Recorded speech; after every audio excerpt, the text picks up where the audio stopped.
my family's ranch. I'm fourth generation out here, so you're looking at some almonds right now. What does that mean as far as years? Well, my great-grandpa bought the piece that we're on right now in 1922. Wow. So we're coming up on 100 years pretty quick. Yeah. So actually, my grandpa was born on a piece that's about a mile that way. We don't own it anymore. Sold it off quite a few years ago. So really? We have some family history. A bunch of pets out here. And yeah, you got the whole crew with you, right? Yeah. So it's good. I basically manage the farm. With my dad, we have a foreman, and he still runs the operation, but I have my own little farming operation and small block up here, about a mile that way, mile and a half that way. And yeah, this is more farms. Yeah. So there's some big news for farmers, right? That came across as far as water. Yep. Right? Water is the lifeblood of the ag industry. Right. I think that's a surprise. Sure. Right? And I'll let you kind of explain what some of that is. Okay. Well, I think you need a PhD to really understand the water system in California and how it's transferred and contracted. But where we are in this area, we rely on both state and federal water. So we rely on the Friant system, which means it's federal water, and that water comes from Millerton and it comes from Shasta.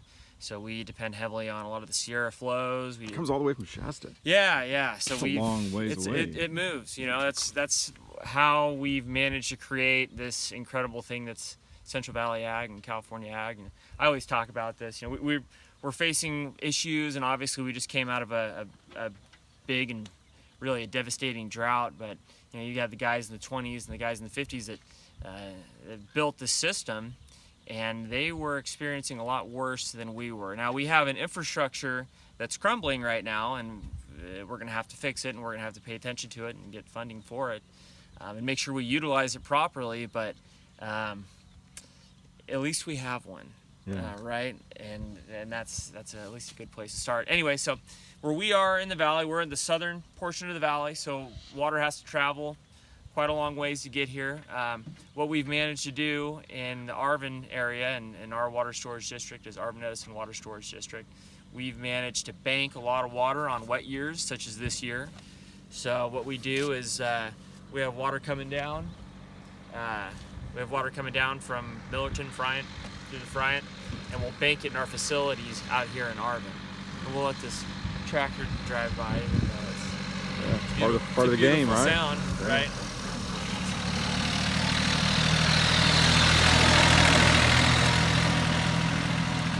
When it comes to underground pumping of underground water, there are underground aquifers throughout the valley, and we have set up wells, and that's how we irrigate some of our crops. It depends on the area you're in, but we draw, if you have overlying rights, you draw water from the aquifers to whether you're watering almonds or pistachios or carrots, whatever your and you're regulated, right, on how much you can take or no? We are now regulated on your well water through what's called the Sustainable Groundwater Management Act, SGMA. Right? That's what we refer to as SGMA. So now you are going to be regulated on how much you can pump. You've got to, in order to avoid what we're calling, state's calling undesirable results. Too much underground pumping of these aquifers has resulted in some subsidence with the land sinking, and also some undesirable results as far as water quality is concerned. So they created SGMA in an attempt to manage it a little bit. Manage it, yeah. Manage. Is it so like when help me? Is this? Am I wrong thinking that they're worried about the aquifers collapse, right? And now those aquifers can no longer store water, right? I mean, or the new ones being made all the time. Well, I mean, you can replenish the aquifers, yes. Okay, it takes quite a bit of time. It's not like it happens overnight, right? So the most important thing for replenishing aquifers is water banking, and water banking depends on surface water deliveries. So if we don't have surface water deliveries, then we can't bank the water, we can't refill the aquifers. Do you guys have rights to any of the stuff that comes down the canyon? So you have rights as a landowner. You have rights. You have stock in your water storage district. So because you have stock in your water storage district means that you have rights to certain water, right? In theory. Now, we've been given, on dry years, zero allocation of the water that you're basically paying for, right? So that means that you're prorated water. You can only use here's an example, 1.2 acre feet for the entire year. Well, it takes an almond crop almost 4.5, 5 acre feet to grow a year. So you're doing what we call deficit irrigating, which is not good for the crops. One thing that's not really talked about either is what it does for crop rotations. So you're not able to rotate your crops as well as you could. Yeah. And look, we have a system in place, if it's used properly, that we could be replenishing aquifers. We could be moving water down south. You know, on dry years, yes, we're going to have to tap into the underground aquifers, but on wet years like this year, there's no reason why we shouldn't be using every single drop that we're given right now. I think I read recently that we've had enough rain and snowpack this year to fill Shasta 12 times. Wow. How much of that is going out into the ocean because we don't have the infrastructure there? I was going to say, you know, there's a lot of criticism on the state not having, like I said, enough dams and lakes and stuff like that to store all the water. Is that fair, you think? Or do you think that is there room for improvement on that? Absolutely, yeah. I think there's I mean, because you guys are, a lot of the farmers here are they want the water from, the Delta, which is far away, right? I mean, that's a long way away. Sure. When really we should be having something closer to here, right, with more. Well, I mean, our average rainfall is 6.5 to 7 inches, so we're going to have to get our water from somewhere. You know, that's why we've created, and that's why we have, the most productive county in the United States, and I mean that's one of the most productive places to farm in the world, if not the most productive place. Right. So, and the reason we've done that is because we've managed to harness the natural resources in California in a way that's to the highest and best use. Yeah. One of the misconceptions a lot of people have is that, farming is always good, right, financially, but there's a lot of risk to it, right? People don't realize. Sure. Well, I mean, you've got, as far as risks to farming, not only do you have markets to deal with, but you have the weather to deal with. So you always hear a farmer talk about his great year. Well, depending on the farmer, you'll hear a farmer talk about his great year, but he doesn't talk about all the bad ones that he had as well. So here's an example. When I first got back from school, I started farming, and I had these 2 years where I had these giant crops. I'm the world's greatest farmer. This is too easy. Why did I go to school? Following 2 years, I just ate it. It was terrible. I did not have a couple good years. Had bad seed one year. Had a hailstorm go over our crop. Yeah. Everything was fine. Hailstorm wipes it out. Yeah. What are you gonna do?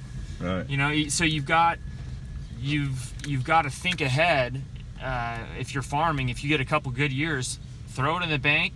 Don't over leverage yourself, because chances are, and more often than not, that you are going to take a hit in one way or another. Whether that's going to be no water, whether it's going to be a weather event, say the markets are bad. It's just something that you have to keep in mind at all times. And if you don't, you can over leverage yourself and you can get into some serious trouble. There's a reason why I think a lot of farmers come and go, and then you'll either have a first generation farmer or you'll have like a fourth or fifth generation farmer, usually, right? How hard is it to get? I was gonna say, it's hard to start up a farm. It's very hard. Right. Especially now, right? Yeah, it's all dependent on what you want to do, right? So if you're going to lease ground right now, leasing farm ground is not cheap, but there are commodities that you can grow to pay for it, and you're going to be over your head, you're going to be stressed out, but I think obviously that it is worth all the headache. We're out here driving around, enjoying the weather, enjoying the ground, the earth, and being able to work with it and be creative. And I think there's a great value in that. But yeah, you don't get rich fast, if at all. Right? It's challenging, but it's good. It's good to raise a family on. It's good for a community. And I like it. Agricultural employment in Kern County, and I think it's 1 in 5, 1 in 6 jobs in Kern County is related to agriculture. 1 in 5. Yes. So you've got That's a lot, isn't it? That's a huge percentage, right? That's a huge percentage. If you're talking about with SGMA, there's estimates that, okay, so if you have your land, you're going to be able to farm 70% of your ground. That means 30% goes out of production. That's going to trickle into how many employees you can have on your ranch. You know, you have an increase in, and this is a whole other thing, but you see increase in minimum wage and overtime, which is affecting ag labor.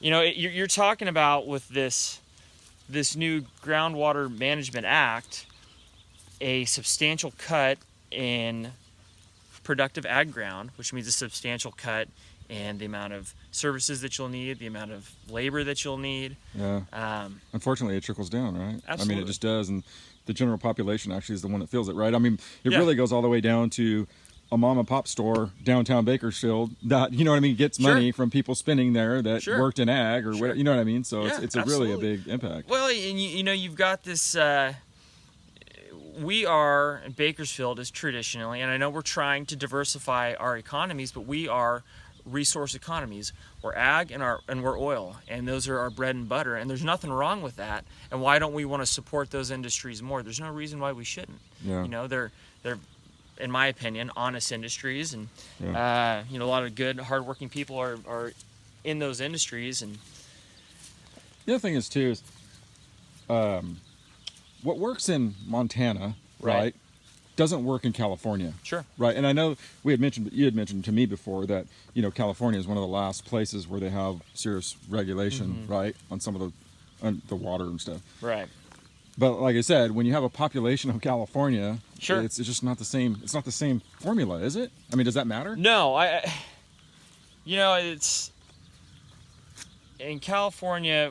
We've got a massive population to deal with, and we also have the opportunity to do so many different things, especially in Kern County when it comes to farming or oil. You know, you can grow so many different things here that you couldn't otherwise. So you have to take that into consideration. And yeah, you know, whenever you have any sort of all-encompassing regulation like SGMA,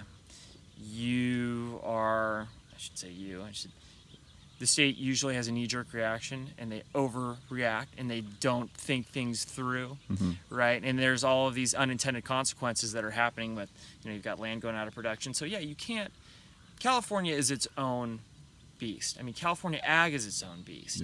California oil is, our thick oil is its own beast. It's just everything is a little bit different here, and we need to take that into consideration and look at it on a unique basis. Because, I mean, Arvin is unique to Buttonwillow. These areas are so different. I mean, our soil types, our where we get our water, it's all unique. Yeah, you know, let's talk about cycles of farming, because I know over the years, right, cotton was big, right, and kind of not so big here now, and potatoes have been big, and but now I'm looking at, I mean, it seems to me, am I wrong here, that the premier crop seems to be the almond pistachio? I mean, that seems to be a popular thing now, right? Sure. And I know the water probably there's probably a lot more water needed, right, for some of the almond and pistachio compared to maybe some cotton. I don't know, maybe I'm wrong, I don't know. Well, I mean, not really. Does that change though? I mean, the demand, like if everybody's going to a farming, like let's say a crop that demands more water, does that have any impact on how much water is being used? I'll say this, and this is and we'll have to double check on this, but I know we are farming less right now than we were about 15 years ago, and we're using less water doing it. Really? And that just means we've gotten so much more efficient. You've got dual line drip, you have subsurface drip. So we're becoming much more efficient with our use of water, and we have higher value crops. So, it all changes. Yeah, when you were doing cotton, there was a lot of flood irrigation. Then you had, you know, and then the next step was to get your overhead irrigation systems. So it changes, and everything it evolves with the times. You find out different ways to be efficient in as many ways as you can, because, you know, farmers are the best conservationists that I know. I mean, our livelihoods depend on the future production of the ground. I mean, look at us. We've been doing it for 100 years. I would like to go another 100 years. You know, I've got... Pass it down to your grandkids, right? Yeah. My sister and I, my sister and her husband, brother-in-law, and my wife and I are expecting our first soon. So my sister just had one in December. I'm having one in a couple weeks. Congratulations. And so thank you. Yeah. So we want the next generation, they don't have to get into farming, but I want them to be able to have the opportunity to do it. Right, that's there. Yeah. You'd like to still be And here. and look, you've got to make, and this is, it's all well and good, and these are very romantic stories, but we have to make the right business decisions. But it would be nice if we could make the right business decisions and not worry about somebody sitting in a desk in Sacramento who's affecting those business decisions. That isn't affected by it at all, or knows about it. Exactly. You've got the markets to deal with. We have weather to deal with. I don't need some regulator toeing the line as well. So. Yeah, interesting. It was in the works. Started, Fran Pavley created SGMA or authored SGMA, and not exactly ag friendly.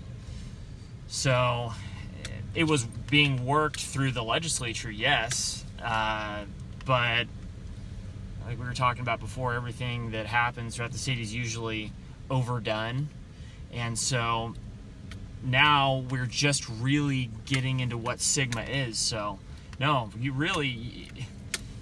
didn't know, farmers didn't know exactly what SGMA was going to do, because the people who wrote SGMA didn't really know exactly what it was going to do.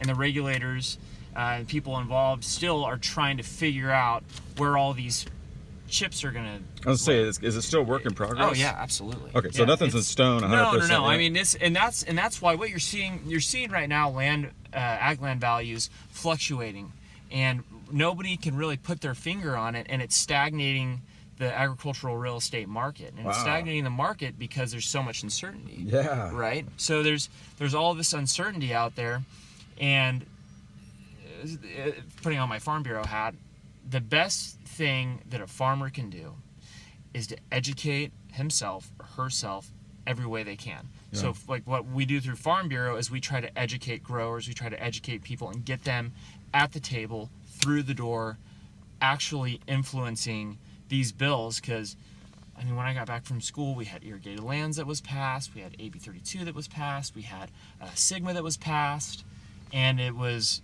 all of these. Man, you almost have to have someone. I mean, that's hard for like a farmer to process, isn't it? I mean, you almost have like a legal team on your farm to kind of pull it all apart. And you've got a lot of small to mid-sized farmers. They don't have the resources. Yeah, they're just farmers, man. No. I mean, you've got. So you're coming out. I mean, and luckily we're in a position. My dad still runs our operation, so I have. I've been afforded the opportunity to go and be very active at the Farm Bureau and put on my advocacy hat and try to fight for this thing that is California agriculture, and especially Kern County agriculture. Not everybody has that opportunity, and we, for advocacy groups like the Farm Bureau, are doing that for a small to mid-sized farmer, and it's critically important. And as a small to mid-sized person, you get really busy on your ranch. We all get really busy on our ranches. I mean, come summertime, we're all harvesting, we're all doing the same thing at the same time. I get it. It's really busy, it's tough. But if you want to keep doing business in this state, then you've got to get involved, and you have to stay on top of it. And you got to put on your suit and tie and go up to the Sacramento every now and then and say, hey, this is what's actually happening in the field. If you stay out of those offices, then people are going to be making decisions for you that you can't make yourself, and that's never a good position to be in. You want to be able to negotiate your cause, and and the only way to do that is to get involved, in my opinion. So it looks like the almond, of course, across Bakersfield and Kern County, of course, you see the almond trees coming into bloom, right? When do they actually harvest the almonds?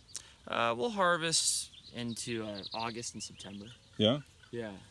Yeah, so these trees, this year has been a wet and it's been a cold year, so... Does that have an impact on, say, how cold the season is or how wet that does play an impact? Yeah, the bees aren't pollinating quite, they're hanging out. No, they're when it's wet and cold, right? Yeah, exactly. Yeah. So last year there was a frost that kind of threw off some yields, and this year it's yet to be seen. There's every year is different, and it's one thing when I came back from school and I'm asking my dad, what have you learned in your 40 years of farming? He said, well, the more I do this, the less I know. Oh, Yeah, yeah. Right, you're always learning, right? Yeah. So we'll see what happens this year, but I think early projections are that maybe the bloom and pollination is going to be skewed a little bit just because it's been so cold and rainy, and the bees haven't been able to move around quite like they used to, or like they should. Yeah. So, but we'll see.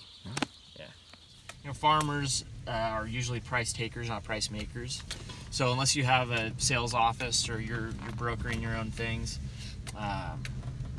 you're at the mercy of markets and salespeople, which is fine. You've got. How big are like the bolt houses and stuff? Like, do they have a big impact on stuff? Yeah. I mean, look, if you're an outside grower for one of those, if it's a Grimway or a bolt house, you're thankful to and happy to do business with them because they're great companies. I'm proud as a Kern County resident to have the Grimways and the bolt houses and the Wonderfuls here. And yeah, they're big giant businesses, but they're doing a great job. They're representing agriculture well, and they're forward thinking, and that's what we need. Do they have a lot of pull? Like, I would imagine they would have more pull than like a small farmer, right? Or no? Has everybody on equal plane? That's tough. I think that they have more time. You're able, if you're a bigger operation, you're able to dedicate certain employees towards advocacy. Now, if you're a smaller to mid-sized guy, you've got to concentrate more on your own operation, and then when you've got time in the afternoon, go up and go to some meetings and meet with some people and try to have them out to your ranch. But I think everybody, and I really do believe this, I think that everyone that is in ag is an influencer, is able to influence decisions. If you're a larger operation, you have the employees and you have the economic impact on your area. If you're a smaller operation, you have a story. It's very romantic, right? It's not actually romantic, but it seems romantic probably to a legislator. So I think that everyone has a certain piece, and in order to be a singular voice, everyone's got to come to the table, because it really is. You've got a small farmer who's say he is a first generation person. That's an incredible story. He's trying to start a new enterprise in a extremely highly regulated business industry. Yeah, and it's not a cheap thing to start. No, it's I mean, come on, it's crazy. Crazy. This is not you cannot start up a farm with no money. You got to have some skin in the game. Oh, absolutely. And there's a lot of risk, right? Yeah, so you have to have not only a lot of money, but you have to have a lot of risk. You gotta have some, you gotta have some balls. You have to be a risk taker. It's like one reason we don't like to go to Vegas is because we gamble every year with farming, right? It's like, I'm not going to go to Vegas when I want to gamble any more than I already have to. No thanks. So everyone has the story. If you're a fourth generation, if you're a first generation, if you're a big operation, if you're a small operation, if you're in ag real estate, if you're in a service industry, if you're selling hydraulic hoses for tractors, everyone has a voice, and everyone can be influential, and they just have to show up. Yeah. And they have to make sure numbers matter, right? Yes, and you have to make sure you say something, because if you don't say something, you don't tell these folks that are writing the laws exactly how it's impacting you and what's going on, then you're going to have decisions made for you. And none of us like this, especially if you're a business owner, if you're anybody. It's kind of like one of those things, man. If you didn't show up, you can't be upset when something didn't go your way, right? Absolutely not. Yeah, it's like, that's either how you get elected in a position, right? If you're on a board, you don't show up, you miss a meeting, you're the next president, or you've got some other rule that you're going to have to deal with, and guess what? You weren't there to make any sort of change. You weren't there to make the little tweaks that you needed to make. There's not much you can do. Hell, you can complain about it, but nobody's going to listen. Got some grape crops right here? Or what are we talking about? These aren't ours. So these belong to, this is Caliente Farms, an agriculture capital is the one who manages these. How temperamental are grapes? I gotta say that's probably more temperamental, right? Oh yeah, absolutely. They're tough. Yeah, especially here.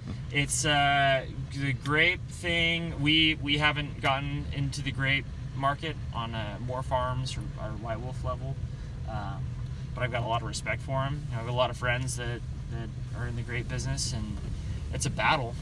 And these are primarily used for. These are table grapes. Table grapes. These are all okay. table grapes. Yes. So you're fighting some serious markets with your grapes, and then you've also obvious water issues, and the biggest thing probably for grapes is the labor issue. So it's everyone's got their own headache, their own challenges. And this is kind of how you deal with those challenges. It breeds success or doesn't. Well, I want to thank you for giving us a lot of information, man. That was a lot of stuff to take in, and I'm sure it's going to be developing as it goes along. And who can people contact if they have any questions on water usage on the farming? Well, you could always reach out to the current Groundwater Authority. So that's the